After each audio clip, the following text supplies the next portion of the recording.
Joining us this morning, I'm delighted to say Stella Chadakido, also Lettice Bromovsky, both of them. So, Stella, former Labour aide, and Lettice, political commentator. Good morning to the two of you. Happy New Year, we decided. Is it the first time we've seen each other? The first time I'm back on the show. Ah, well, welcome back indeed. I hope you had a great festive season. It seems about 1 million years ago. Right, let's move on to this first story, which is Channel migrants have been given the right to work in the UK. Channel migrants have been quietly given the right to work in sectors including care, construction and agriculture, and they can still retain access to state-subsidised bed and board under a Home Office scheme. Nearly 16,000 asylum seekers, including those who cross the Channel in small boats, have been allowed to work in a single year. Now, we weren't told this. We got this information under a Freedom of Information law. They're allowed to work in occupations where there are recognised staff shortages and are paid 80% of the going rate. They then forego their £49.13 a week state subsistence allowance if they earn more than that, but they can negotiate with the Home Office to remain in asylum accommodation as long as they pay a contribution towards the cost. Lettice, I think people will be spluttering over their cornflakes this morning, that you've got illegal migrants who are coming here, basically then working in these sectors which are short of staff. And essentially, aren't we welcoming people into the country? Look, I think I do agree with you. I think people will be frustrated about this. And I think that actually it was Nigel Farage who made a very interesting point about this, being like, you can't on the one side be pushing for Rwanda, telling everyone that this is going to be the greatest deterrent that we have, this will stop people from coming, and then on the other side tell people that, well, if it's taken over a year for us to process your case, then we will give you the right to work.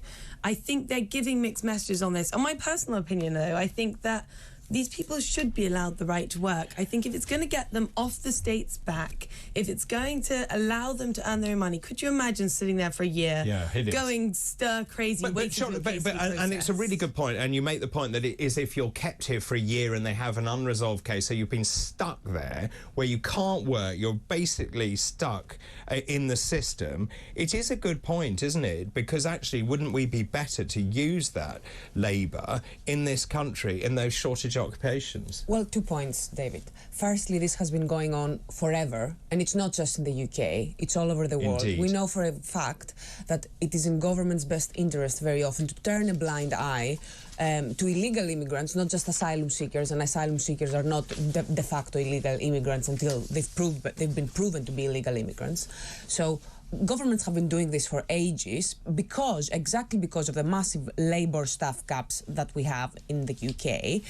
And on the other hand, I think the problem is not with the fact that this is happening. I think the problem is the fact that we are trying to hide this and we're not informing the public about the actual situation, both with the labour gap and with what is the actual percentage of illegal immigration and asylum seekers. It's a teeny percentage. Well, 16,000 yes, have been allowed to work. But undocumented immigrants in the UK, undocumented people in the UK are less than 1% of the population. Yeah, but they are undocumented illegal immigrants. Yes, but and they're undocumented because they don't know where they are. It's less than 1%. And the reason why they're here is exactly because of these gaps in the labour market.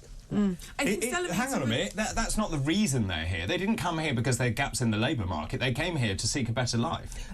Both can be true at the same time. Yeah, both can be true at the same time, but whilst they're true, Stella, what they're doing is actually keeping the standard of living for people who were born and bred here. No, I'm going to finish. Born and bred here. To earn a good living. Imagine all the care workers in the UK who would love to do their care job and also have their accommodation paid for by the government. It is outrageous, and it is keeping low-paid jobs low-paid. Why are you blaming the immigrants? I don't think I said that. Immigration will exist no matter what. There has always been immigration in the world. There will continue to be immigration. There will always be people who we're an island. We're an island. Doesn't have to. Pretty much everyone in this country. Exactly. These people, they are being recruited and are being invited here. And the very simple reality is they're not being invited as the UK. Hang on, they're not being invited here. Very often they are.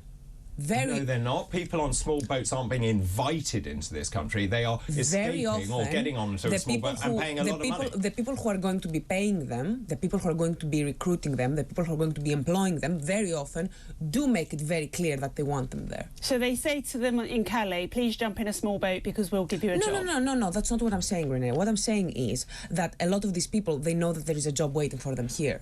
So that's slightly different. I do agree with you about the European Union, because actually people disappear after 6 months. So they have a different agreement. Ours is at least a year, so it's, I suppose, slightly tougher.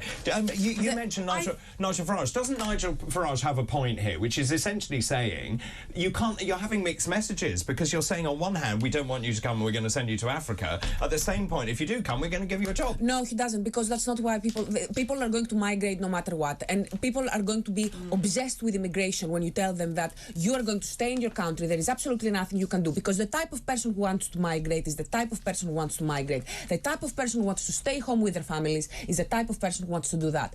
And that is just the reality of human nature. OK, well, Australia managed to stop it in a major way. They're an island. Because Australia has a very good system of accepting legal immigrations. They turn the boats back. They turned the boats back. Yeah, but they have a very good system of accepting They turned the boats back and they took them to an offshore island to process them, and then they sent them back to their countries, which is what we should be doing. We are crumbling at the edges. Our public services cannot cope anymore, and our people can't cope because they're not being paid enough. And they're not being paid enough because we are actually allowing immigrants, both legal and illegal, to take up low-paid jobs. Let me bring Lettice in. Let me bring Lettice in, because actually what this shows is a failure of the system. Yeah, exactly. Because if we actually process people quickly, they wouldn't have to then work. Well, so we make a decision, you're either in or you're out. And if you're out, you're out. Look, I 100% agree. Our processing needs to be faster. We've spent hundreds of millions of pounds trying to sort Rwanda. Some of that money could have gone to processing 300 faster. million.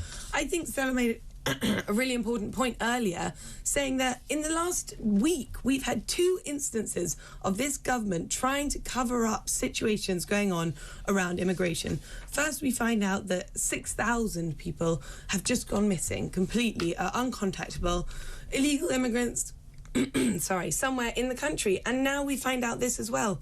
If the Telegraph hadn't put in this FOI request, would this have come to light? When would we have found this out? Of course it wouldn't. I mean, on the 18th of January, a few days ago, Rishi Sunak was rebuked by the statistics watchdog over his claim to have cleared the legacy backlog. He basically didn't tell the truth. He said, we've cleared the legacy backlog. This is before July 2022. It wasn't true. There were over 92,000. Yeah. They then lost people. Yeah. And so all the figures are being massaged. That's why people have no confidence. So you wouldn't lose people, David, would you, if you had them when they arrived in locked detention centres where you gave them food and bedding, they were safe and they were fed, then you wouldn't lose them. Is that humane? They're coming from countries where they're war-torn and they're scared. Is it humane, Stella? No, it's inhumane. It's inhumane. And actually, we're talking about asylum. We're talking about people who are fleeing torture in some of these cases. We do still there still are refugees who are actually refugees. You know. I agree. But my question is, okay, so you have a problem. Should they be in the locked? Well, if we process people within 8 weeks, it really wouldn't be that much of a hardship when you've been living in a tent in Calais. It's the locks I was. Then we lose 6,000 people, and we accept that. Are you okay? Would you be okay if you had a Jewish refugee? If you had someone who said, I survived the Holocaust, and when I came to the UK, they locked me up. Because she's being inflammatory. Yeah, you're being inflammatory. It's a ridiculous but I'm trying to make... No, let her make the point. I'm trying to make the point that why does it take humanity multiple decades until we actually allow a group to be rehabilitated in our collective consciousness? And my question that I wanted to make previously, David, is, okay, you don't want immigrants to take up these jobs. What makes you think that British people want to take these jobs? There is a reason why these jobs are not being filled. Because they're not paid enough. They're not paid enough. Yes, correct. They're not paid enough, but also we don't want to do them. It's not just that they're not paid enough. It's also that as a Western society, we have made some jobs have a lower status than other jobs, and this is why people don't want to do them. I agree with that. Let's bring in I was going to say, on things, the jobs they're going into, care, construction, farming, we know that farmers have been struggling, agriculture is struggling to do their harvest, so they get those Hang on, let's finish.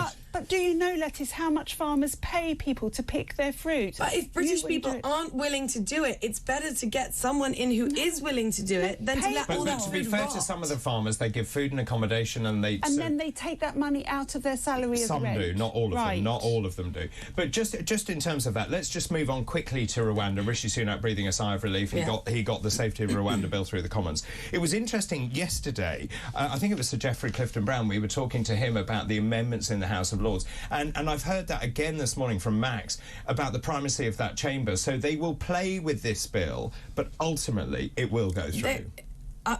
Well, I think they're going to delay it as long as they possibly would agree. can. I think that the House of Lords, at the end of the day, it's made up of a collection of largely unelected people. That includes, Too for many example, people. 26 bishops are in there, and they've already said that God does not believe in this Rwanda bill. The Archbishop came out and said God does not support this bill. So you can expect that you've already got people there who are going to be trying to delay this as long as possible. When it came into the House just yesterday, there were rebellious people chanting shame from the back. And laughing. You know, this isn't really what this body is meant to be doing. They should be scrutinising it for the people. Well, this comes into a much bigger issue for me about it's not fit for purpose. There are far too many people in the House of Lords. They're the wrong people in the House of Lords and so on.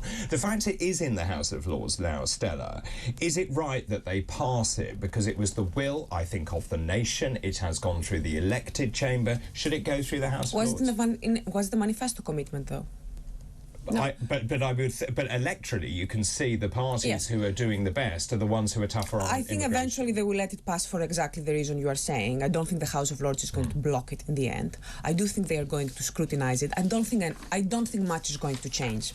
But I do think that you do have a problem where you have people who have very high authority who you could not possibly claim with the kind of experience that you have. You have peers in the House of Lords. No, there are some that are really good. Yeah, who you couldn't possibly claim, they don't care about border security. No, but there are too many, far too many. Yeah, and I also think with this, you can almost see it kind of playing out. We have a very limited time now before the general election is going to come around, and I can almost see the Conservative Party are going to use this to say, oh, who do you really want to rule you? These unelected people who won't push through the Rwanda bill that you all want as a constituency. So just on that note, can Rishi Sunak bring the Conservative Party back together? Because when you look at the latest polling, which I've got here, they're now on 20%, right? So they have gone down 2 points. They're now at the lowest level of support since Liz Truss was in. You've got 5 different factions within there: the One Nation, ERG, New Conservatives, Conservative Growth Group, and so on. And in the end, there were 64 MPs who backed the amendments, but when push came to shove, only 11 voted against it. I didn't know this till this morning. They're now called the Rwanda 11. I don't think he can bring them back together. At the end of the day, the fractions, the divides have become too deep, too entrenched over time. And I think, particularly on the Rwanda issue, I think they're conflating the issue of people wanting to stem immigration and people supporting the Rwanda bill. I think they're completely separate. People know we need to control immigration, but I don't think many people, if really at all, support the Rwanda bill. So it's really interesting. I hadn't realised it's nearly 2 years since that plane sat on the runway. Nearly 2. Yeah, I know. Which is extraordinary. Just in terms of that, this article, which is in the Times this morning, goes on about the chatter amongst the backbenchers and amongst the Conservative MPs.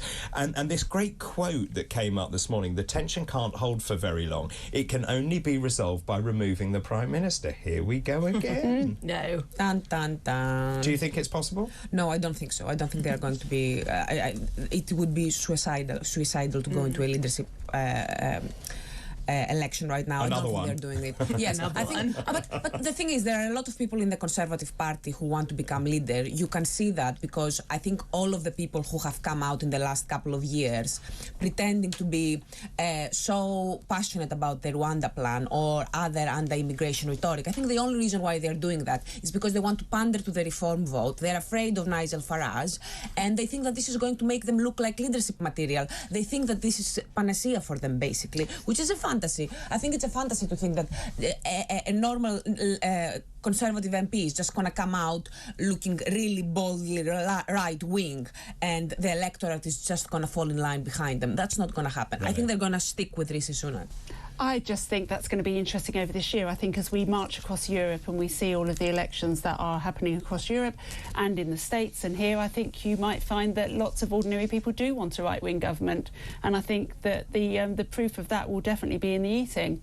So I don't think it's posturing. I think they're recognising what people want. And I think you have to look at the markers in the sand. So we have Wellingborough by-election. We also have Kingswood coming up. That, for me, is the hard stop. They either change the Prime Minister now, but it's too late. By the time you get to the by-election, it's far too late. And actually, that by-election is literally in 5 minutes. It's in just a few days' time. And they're expected to lose them both as well. So it's really interesting. And just looking at those numbers, if the Conservatives lose both of that, is it game over? Well, I think in some ways it already is game over. They're trying to throw everything they have right now. We're seeing tax cuts, we're seeing all these possible dream sort of fantasy policies that they're throwing out. I think people want greater change than that. They need greater change. Too much has happened, and it can't just all be water under the bridge at this point. And there's a another great quote in the Times this morning that about the reason they backed off yesterday or the day before was because if Rishi Sunak had been defeated, it would have just actually caused complete meltdown and chaos as a result. There's a great great line. Turkeys don't vote for Christmas. Ultimately, if we don't hang together, we will hang separately. I was listening to Lee Anderson interview after the vote, actually, and he was saying how, I couldn't do it. I couldn't vote against the bill because I went to the lobby and the Labour MPs were giggling at me. And I was like, what are you like? Are you a 12-year-old? Like, are you in a you playground? Felt passionately enough to resign. Yes. You didn't feel passionately enough. Where's the backbone in that? Yes, exactly. And he abstained. Your vote. Yeah. He just abstained. But that's not good enough. No, it's not good enough. I agree. I completely feel the sentiment of I don't want to vote against the party who has made my political career, though. And I do give it to him. He's at least being honest. Yeah, and then he's moved across. I think there's going to be a lot of churn as well, and we shall see. I think there's a lot of ground to go at the moment. Stay where you are. It's time for a break. We'll be back. All four of us will be back after this short break. This is TalkTV. I want to talk very quickly, if I may, about this story that we're running with today about the UK. The military is too small to fight, according to US generals. European and American generals have questioned whether the United Kingdom can still be considered a top-level fighting force. New analysis revealing the army will have fewer than 70,000 soldiers within 2 years. In fact, the figures compiled by the Times, this is in the Times this morning, show if the army continues to lose its troops at its present rate, the number of regular soldiers will fall to 67,741 by 2026. And in 10 years' time, we'll only have 52,000, and you can get them all into a football stadium. The question is the UK military too small? Joining us now is Major General Chip Chapman, who is a former army officer. Good morning to you, Chip. Good morning, David.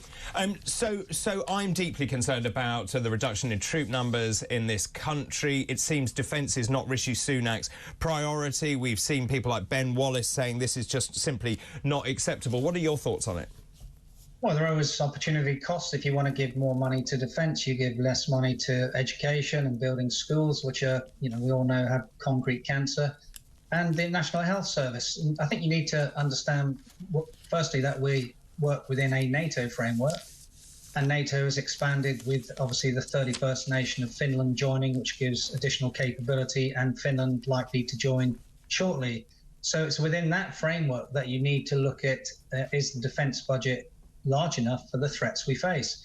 Now, the reality of our defence budget is that the figures which came out this week showed that we're the 6th largest defence budget in the world at $68.5 billion US. 7/8 are Germany and France. So just in European NATO terms, we have greater capability than our potential adversary, Russia. Now, then you have to look at what are our vital interests. We're an island nation.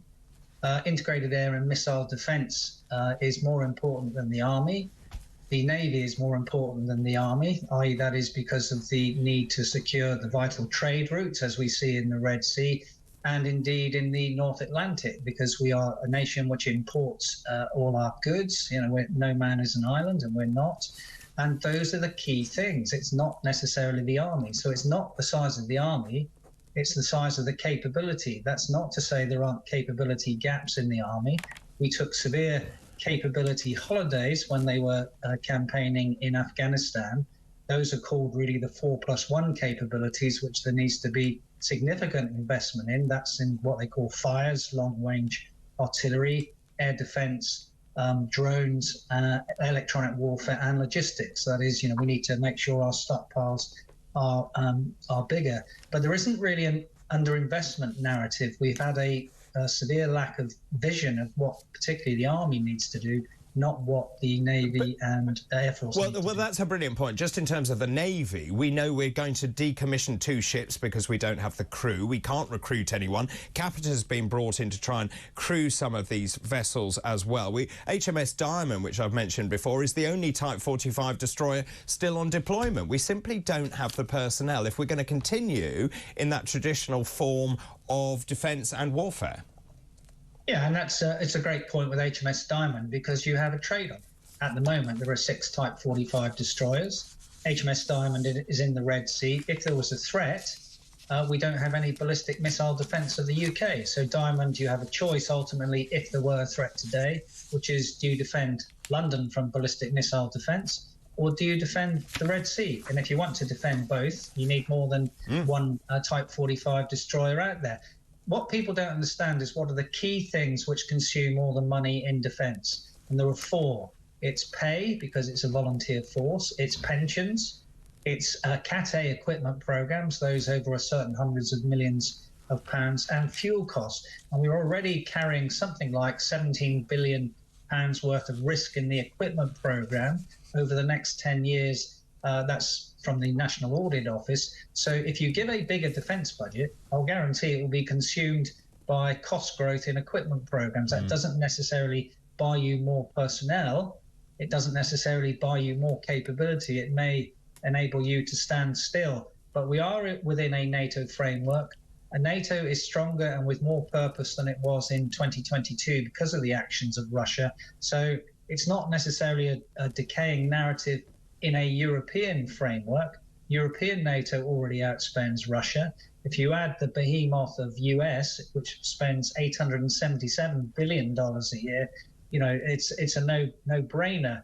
But to say what is important this year is maintaining the transatlantic link with America, and elections are important this year for that reason. Indeed. Always good to talk to you. Thank you very much indeed, Major General Chip Chapman there. Let me come to you, Lettice, because there's also another article saying that we need to be prepared for war, that civilians in this country need to be prepared for war with Russia. I said that actually in terms of their defence spending going up to 40% of GDP, if we're running around at 2.3%, Chip says we're OK, we're part of NATO.